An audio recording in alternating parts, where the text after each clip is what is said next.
el gobierno y algunas autoridades en particular del actual gobierno han pretendido relativizar, ¿no es cierto?, este compromiso que tiene presupuesto de la nación, porque nosotros dejamos comprometidos los recursos para los 116 buses de ¿Ya? Osorno, para ¿Ya? sus 5 licitaciones que se ejecutaron. Hoy día ellos han tomado la posta y continuaron, y bien hecho que así haya sido, Qué bueno. pero por otro lado nos presentan, ¿no es cierto?, partidas, esta circular que determina, ¿no es cierto?, que tantos ministerios van a tener recortes en sus partidas. Exacto. Y uno puede recortar en muchas materias, porque efectivamente sí hay que hacerlo, apretar el cinturón entre todos, pero no los programas más sensibles, ¿no?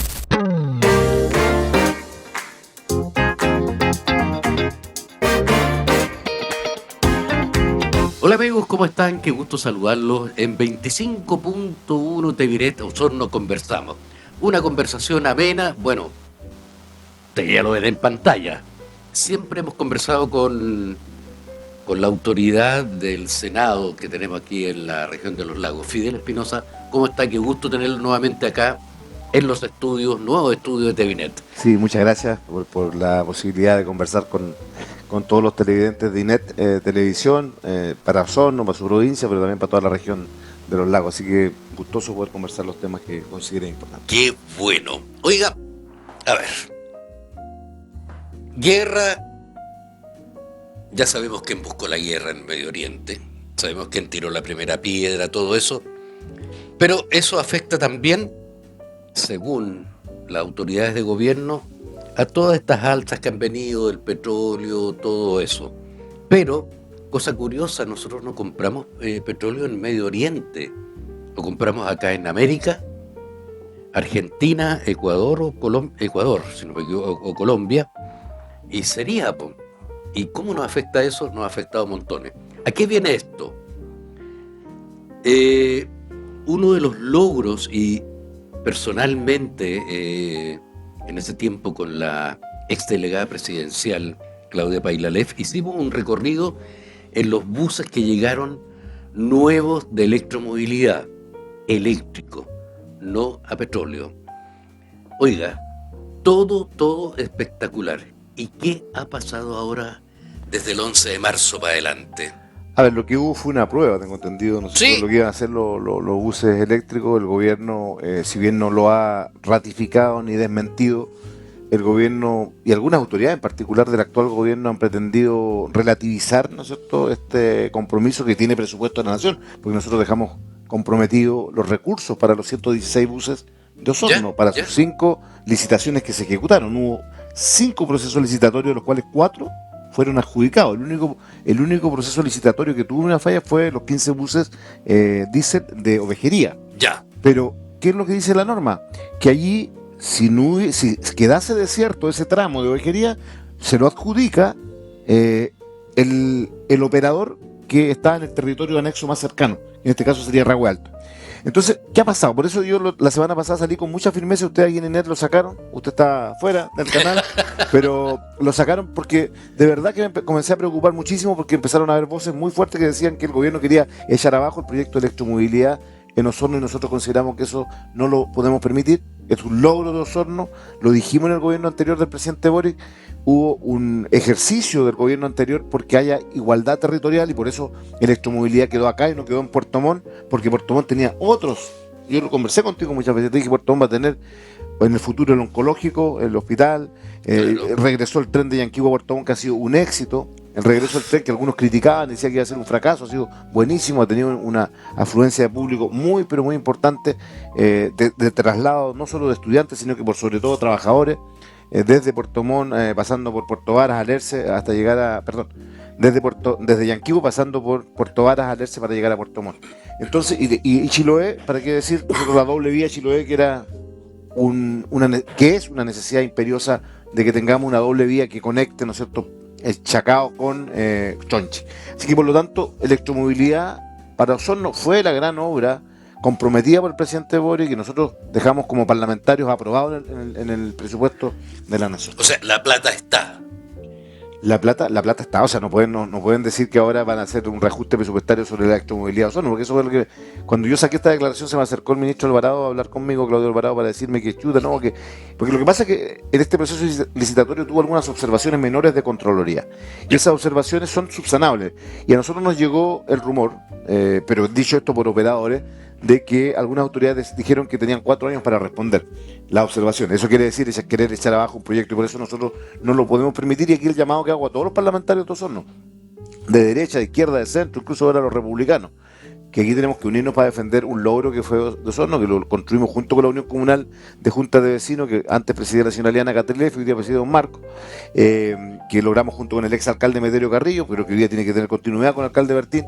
Entonces, por lo tanto, es un proyecto de enorme relevancia para mejorarle la calidad de vida a los osorninos, porque usted en su teléfono, con una aplicación, va a poder saber, ¿no es cierto?, cuándo va a tener que salir de la casa para tomar el bus. Exacto. Si esa es la modernidad que han tenido todas las regiones que tienen hoy día electromovilidad. Saber dónde viene su bus, como cuando usted pide un Uber y usted sabe cuántos minutos está el Uber, aquí, ¿no es cierto?, va a tener y va a saber a ciencia cierta que su bus que usted va a tomar en Rahue, usted va a tomar en diferentes sectores de Osorno, está en trayecto que está a tantos minutos, y eso obviamente que le cambia la vida a la gente. De todas maneras, además la incomunicación, porque pasadas las 20 horas, aquí en Osorno no hay locomoción colectiva mayor. Sí, y mucha gente sale después de las 20 horas y se quedan sin transporte público mayor, y esto va a tener, ¿no es cierto?, una afluencia. En el proceso licitatorio se establece la cantidad de horas, ¿no es cierto?, de transporte, y eso queda garantizado, por lo tanto, los contratos licitados. El llamado que hago al ministro de Transporte actual, al subsecretario, a que le demos marcha a esto con rapidez, con agilidad, porque aquí hay empresas que ganaron compitiendo democráticamente y de manera transparente en un proceso licitatorio. Fueron, tengo entendido, 2 o 3 operadores que ganaron todo este proceso, y se merece, obviamente, que se respete como corresponde. Bueno, no sería raro que, aduciendo esto que están hablando de la plata fiscal, que hay recorte, ¿puede afectar esto acá? No creo, por si la... O sea, este es un proyecto que tiene financiamiento íntegro por los años futuros, y por lo tanto podrán hacer alguna modificación menor, pero el fondo, el tema que es el transporte público, 116 buses, el 80% son eléctricos, los otros son diésel, eso obviamente no lo pueden echar abajo, sería absolutamente impropio, y yo por lo menos saqué la voz con fuerza en defensa de los intereses de los osorninos la semana pasada, y yo por lo menos causó tal remesón que ya por lo menos las autoridades han dicho que hay que estar tranquilo, que nunca lo han pensado aquello. Bueno, si es así me alegra. Yo se lo dije al subsecretario, si es así, y esto del rumor que surgió de que iban a responder la observación en 4 años no es realidad, bienvenido sea por ello, y yo seré el primero en que lo rectifique en su momento, pero hasta aquí el momento el gobierno ha mantenido silencio absoluto. Entonces, para mí el silencio es señal de una preocupación. Bueno, sobre todo si tenemos hoy día, claro, 142 programas de gobierno que están siendo recortados, afectando a 22 ministerios, entre ellos uno de los programas más importantes de alimentación escolar. A eso te quería llevar, Fidel. ¿Qué pasa ahí? O sea, a ver, aquí en la provincia y en la región hay niños que su único alimento que comen al día es eso. O sea, realmente, cuando nosotros al término del gobierno pasado, junto con los pescadores de Caleta Anahuac, logramos algo maravilloso para la región, que incorporemos el pescado de nuestra zona a la dieta, a la ración alimenticia. Porque antes estábamos trayendo pescado hasta de Vietnam. La famosa tilapia que terminaba en los basureros porque era de muy mala calidad. Sí, entonces nosotros, ¿qué dijimos? Así como se está luchando para que también en la ración alimenticia se utilicen los productos de los pequeños agricultores, la merluza es fundamental. La semana pasada vino el nuevo director de la JUNAEP a dar la partida a este proyecto. Yo lo felicito que eso sea así, porque eso significa que el alumno va a tener por lo menos 1 o 2 veces al mes en su ración merluza, y que es un pescado que a todos nos encanta. De todas maneras. Por lo tanto, ¿por qué doy este ejemplo? Porque es contradictorio. Por un lado estamos haciendo una política pública que tenemos que aplaudir entre todos, los que trabajamos para construirla, junto con el director de la CUNAEP, Víctor Nail, junto con las autoridades del gobierno anterior. Hoy día ellos han tomado la posta y continuaron, y bien hecho que así haya sido. Y bueno. Pero, por otro lado, nos presentan, ¿no es cierto?, partidas, esta circular que determina, ¿no es cierto?, que tantos ministerios van a tener recortes en sus partidas. Exacto. Y uno puede recortar en muchas materias, porque efectivamente sí hay que hacer apretar el cinturón entre todos, pero no los programas más sensibles. No es posible que, por ejemplo, el programa de remedios paliativos para los enfermos de cáncer también pretendan reducirlo cuando todos sabemos lo que significa. Esta es la región que tiene la mayor cantidad, y lo digo, me lo decía el otro día un gran amigo, ex diputado Urizar, me planteaba y me mandaba los datos, las gráficas nacional. Lamentablemente esta es la región que tiene, Guillermo, la mayor cantidad de cáncer a nivel de Chile. Y eso nos tiene que preocupar, por eso es que y tenemos que seguir luchando por el hospital oncológico, que ahí por ahí un consejero regional decía el otro día que había que poco menos que licitarlo. Nosotros decimos no, ¿por qué tenemos que licitarlo si tenemos que construirlo con platas públicas? Carabinero entregó ese terreno que nosotros conseguimos en el gobierno pasado con Pablo Flores ex Seremi, lo entregó para un fin que era un hospital oncológico público. Licitarlo, concesionarlo significaría entregarle a los privados un hospital del cáncer. Yo no estoy de acuerdo. Yo no estoy de acuerdo con eso. ¿No será que por ahí va también los recortes? ¿No será que por ahí también, bajo la perspectiva de un ciudadano, te lo he dicho, Fidel, yo no soy periodista, tengo algunos estudios por ahí, pero esto de achicar al Estado y dejar a la gente arrégleselas como puedan? Yo considero, mira, ¿ya? Guillermo, yo considero que el gobierno del presidente Kast está cometiendo un error garrafal. La reforma tributaria encubierta que nos quieren presentar, esta ley miscelánea, iba a ir para es una reforma. Mira, yo le voy a dar solo dos ejemplos. Por ejemplo, esta reforma lo que hace, es una reforma tributaria encubierta. Obvio. Cualquier reforma tributaria lo que tiene que hacer es recaudar más plata para el Estado. Esta, al contrario, recauda menos plata para el Estado. Y lo que está haciendo es favorecer a los sectores más acomodados del país. Cuando tú bajas el corporativo, el impuesto corporativo a las empresas de 27 a 23%, con el propósito que ha dicho Quirós, que lo único que tiene que importar en la vida, dijo ayer, en su frase del año, dijo, es la creación de empleo. Pero también dijo que esto no garantizaba, por supuesto, eso es lo que creación de empleo. Los principales economistas que han trabajado con nosotros nos han dicho que esto no garantiza en el corto ni mediano plazo el tema de la generación de empleo. Por lo tanto, le están rebajando de por vida, ¿no es cierto?, un impuesto corporativo a los más ricos del país. Y después se trata, en el tema de las pymes, por lo menos a las pymes se arregló un poco el proyecto. En el tema de las pymes, por lo menos van a haber algunas condiciones que van a permitir, ¿no es cierto?, que aquel que tenga personas contratadas entre 550 y 850 mil pesos puedan reducir su tasa impositiva. Pero, suena bonito el titular. Vamos a eliminar, dijo el gobierno, el impuesto o las contribuciones a la primera vivienda. ¿Y eso a quién favorece? O sea, yo estoy de acuerdo que un adulto mayor que vive, no sé, aquí en Puerto Montt, que vive en los volcanes, que tiene una casa de 100, 120 millones de pesos y que paga hoy día 300.000 de contribuciones, hay una exención. O acá mismo nómbrame una población de clase media, por ejemplo acá el sector de la Matei, que tiene una casa y que un adulto mayor ahí paga, ¿no es cierto?, una contribución de ese monto, hay una exención. Pero no puedes querer colocar en el mismo paquete a una casa que cuesta 1.000 millones de pesos, la dehesa, Las Condes, Vitacura. Eso yo encuentro que es un absurdo querer decir, querer hacernos pasar gatos por liebre, porque eso significa querer igualar a ese señor que tiene esa casa de 1.000 millones o de 800 millones de pesos con una persona que tiene con dificultad sacó una casa de 100 o que hoy día que puede costar 150, que es muy distinto. Yo ahí no tengo problema. Eso tiene que ser proporcional. No puede ser igualitario para toda la extensión.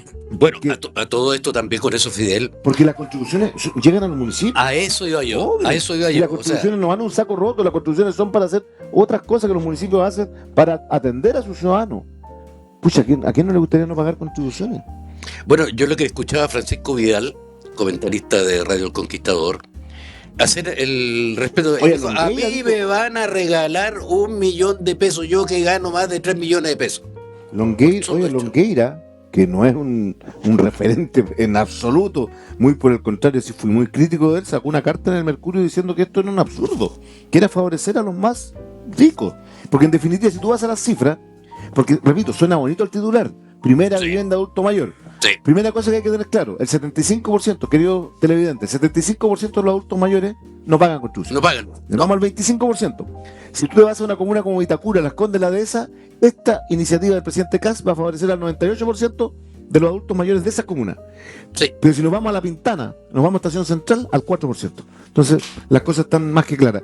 Yo no estoy diciendo que ese 4% no sea beneficiario, porque sea proporcional. O sea, es decir, si un señor millonario está pagando ese millón de pesos que tú dices que paga Vidal, y que se le reduzca, quizás, ¿no es cierto?, el 50%, está bien, pero el 100% yo encuentro que igualar una casa, repito, de 1.000 millones a una casa de 100 es totalmente, no hay en ninguna otra parte del mundo una iniciativa de ese tipo, de mi punto de vista. Ya, ¿y quién tiene la responsabilidad de...? Bueno, vamos a tener una discusión en el Parlamento que es bastante dura, porque si ellos fueran capaces de sacar las cosas buenas y presentarlas en un proyecto distinto, no nos obligarían a votar en contra.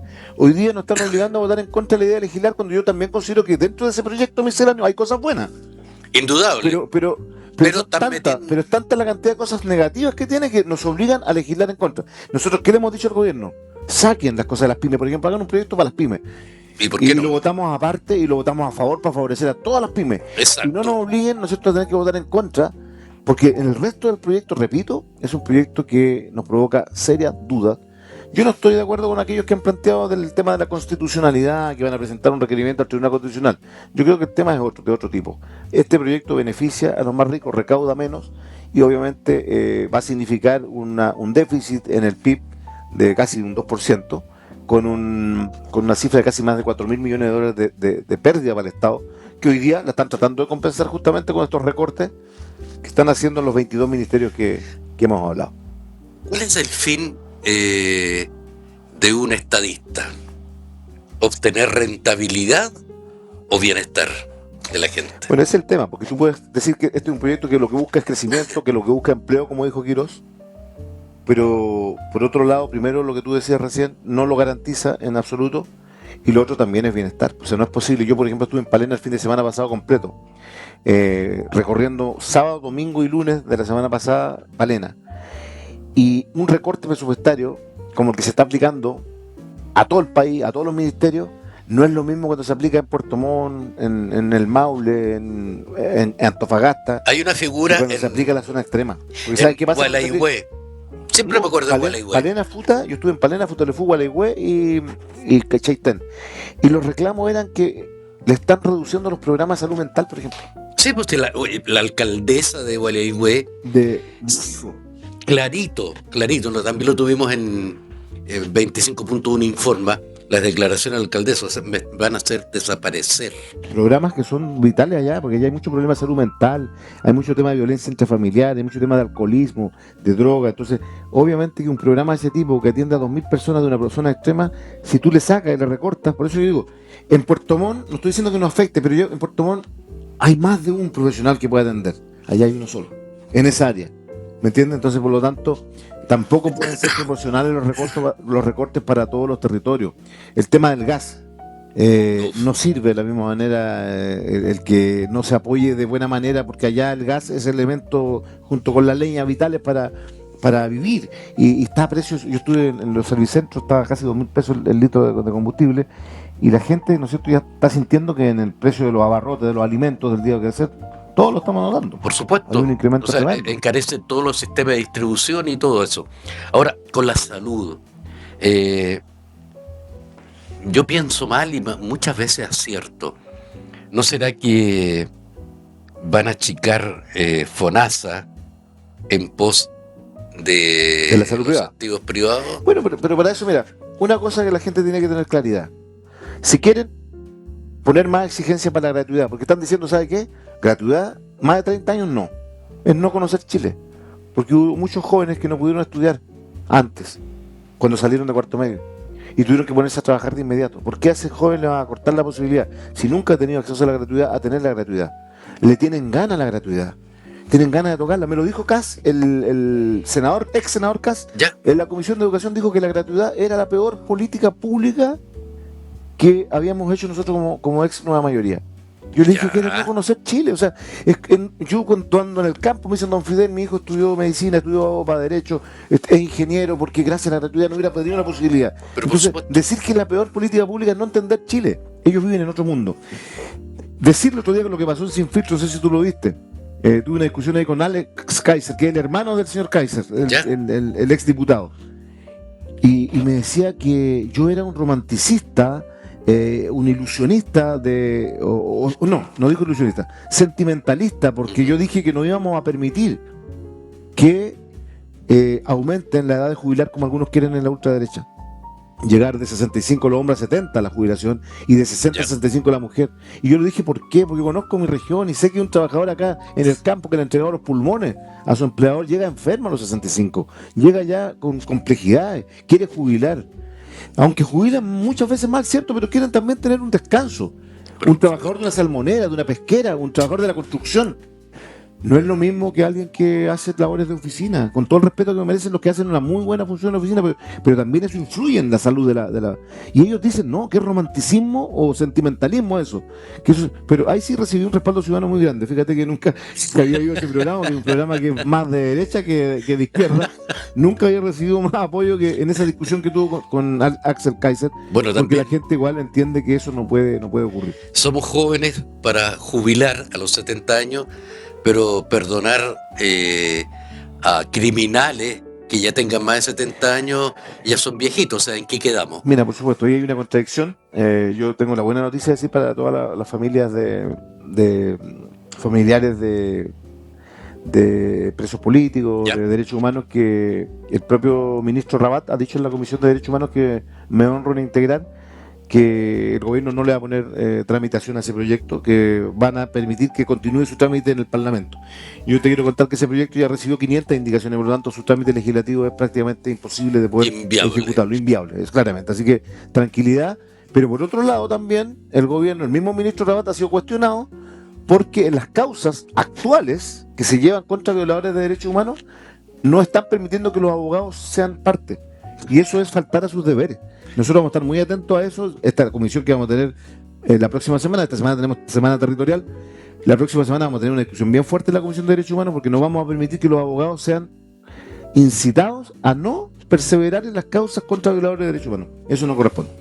Bueno, hemos visto muertos cargando dos, así ¿Te que... puedo quitar 30 segundos antes Pero de ir? por favor, Para solo hacer un homenaje en Osorno, aquí en la casa de todos, de INET Televisión, al profesor Juan Sánchez. Fue un líder, una persona, un profesor de la Universidad de los Lagos de larga trayectoria, yanquihuano, nació en La Unión, donde fueron a quedar sus restos, falleció la semana pasada.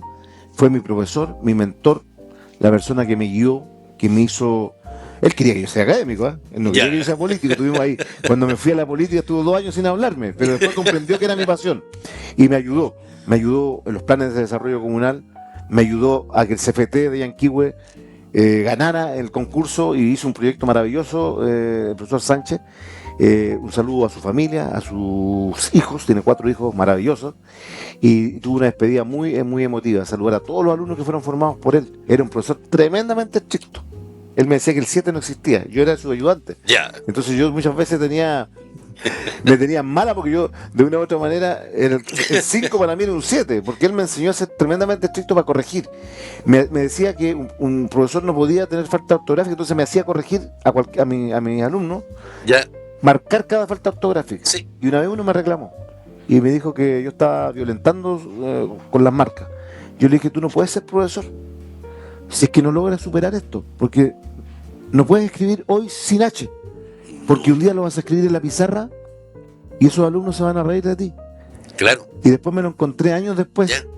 me lo encontré años después a ese profesor en Río Negro haciendo clase. Y se me acercó, yo era diputado entonces, y se me Ya. acercó y me dio las gracias. Y me dijo que él, cuando yo le dije eso, había entendido la importancia y que después se aplicó de tal manera que entendió que un profesor no puede cometer errores de ese tipo. No, de todas Entonces Juan maneras. Sánchez era ese tipo de profesor, tremendamente Buenísimo. estricto. Y Buenísimo. quiero también despedirme A ver. saludando a Carabineros en su, De todas maneras. en su día, a los miles de carabineros del país, pero en nuestra región también. 99 años de vida.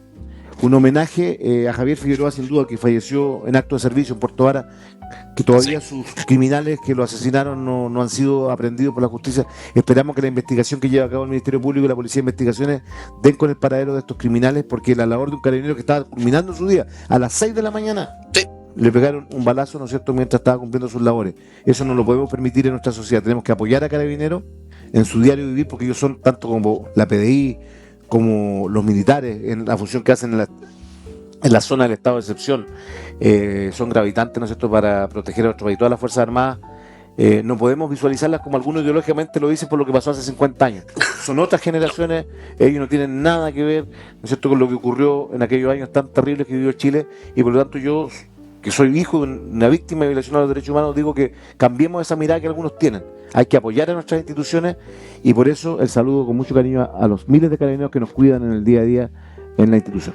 Bueno, también nosotros nos unimos con una nota que hicimos en 25.1 Informa también con Carabineros. Siempre hay falta tiempo, yo debería hablar, pero siempre se produce una franja por ahí que... Oye, se me fue. Osorno, provincial Osorno, con Claudita Bailalef, ¿Qué pasó con con Paula el Provi? Serrano y con el ex Remy Flores, iniciamos, y quiero ser muy honesto, porque también yo soy de esa honestidad política, con el concejal Arredondo, iniciamos un camino para que Osorno, junto con el ex presidente provincial de Osorno, el señor Vidal, Ya, tuviese un complejo aquí en Pilauco. Y ya se está haciendo el traspaso del terreno, van a poder construir canchas ahí para la formación de jóvenes Qué en el buena, deporte. qué Y buena. una gran noticia para todo Osorno, porque sabes que una de las cosas que tenía Provincial Osorno era eso, que no estaba formando jóvenes. No. A diferencia de Puerto Montt, que tiene deporte en Puerto Montt, no porque sea mi club. Claro, eso lo voy a decir. No, yo soy de Puerto Montt, yo lo dije el otro día en un video.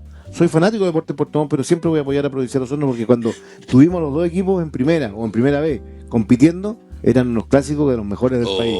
Así que suerte este año que suba Provincial Osorno y que este campo deportivo sea un aliciente para que muchos más niños hagan deporte. Yo, desde que soy senador, hemos conseguido 14 canchas sintéticas en la región. Aquí en Osorno todavía no podemos, porque la primera que teníamos para los viejos cracks de Ovejería, tenemos un problema con el terreno que era inundable, humedal, pero vamos a conseguir, ¿no es cierto? Ya conseguimos aquí en Osorno el de bancario, el sintético bancario de Osorno, y en Puerto Montt como 4, 2 en Calbuco. Y la renovación del parque, el Parquichón El también. Parque Chotla, no, pero eso fue un proyecto, ¿no es cierto?, de la gestión municipal, ahí no tuve participación yo, sí en el Chinquihue, que viene la reparación prontamente.